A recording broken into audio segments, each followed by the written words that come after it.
Hello everyone, তোমরা তো সকলেই দেখেছো আমার বৌদির জন্মদিনের সকালটা কিভাবে কাটিয়েছিলাম আর রাতটা কিভাবে কাটিয়েছিলাম, তো সেটাই শেয়ার করতে চলেছি। বার্থডে সেলিব্রেশনের জন্য রামস্যাম ক্যাফে রেস্টুরেন্টই বেছে নিয়েছিলাম, আর এখানে ভিউটা কিন্তু অসাধারণ সুন্দর ছিল, কিন্তু রাতের জন্য অতটা অনুভব করা হয়নি। চারিদিকে এত ফুল ছিল, আমার তো খুব ভালো লেগেছে। দাদাকে দেখছো, দাদা কিন্তু খুব ভালো কেক বানায় আর তার সাথে সাথে ডেকোরেশনও করে দিচ্ছিল আমাদের, আর আমরাও সবাই মিলে একটু হেল্প করছিলাম যাতে তাড়াতাড়ি হয়। আর এদিকে চলে এসেছে আমাদের জন্য স্ন্যাক্সে তো অনেক কিছুই ছিল, কিন্তু তার মধ্যে এই কর্নের আইটেমটা আমার খুব ভালো লেগেছে।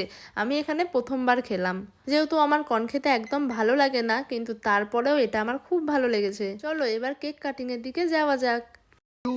নাইস থাকবে প্রিন্সেস। কেক কাটিং তো হয়ে গেছে, এবার চলো মেন কোর্সে কি কি আছে দেখা যাক। আর এদিকে দেখো কত খাবার এসেছে, রাইসের সাথে চিকেনের আইটেমও আছে, তবে চিকেনের আইটেম আমার একদম ভালো লাগেনি। আর তার সাথে ছিল নান। চলো আজকের জন্য এটুকুই, আর তোমাদের কেমন লাগলো ভিডিওটা আমাকে জানাতে ভুলো না।